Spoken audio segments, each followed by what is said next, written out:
Като цяло, идеята в момента е Лондон да свипне External Range и Нью Йорк да го върне в Internal Range преди да свърши днешния ден.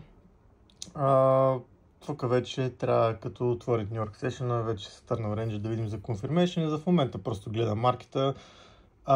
Ако се чуете как да трейдвате фьючерс, тъй като трябва да плащате за това, за дата, да може да е с real data, да не е дилейната с 10 минути, може да отидете в Tradeovate, да отворите просто един SIM акаунт, там 14-15 дни безплатно го дават и да гледате маркета в реално време, какво се случва. И после просто да имплементвате всичко в TradingView, тъй като е по-лесно да си тренирате стратегията. Много е сложно в Tradeovate да се разбира точно какво се случва и защо се случва.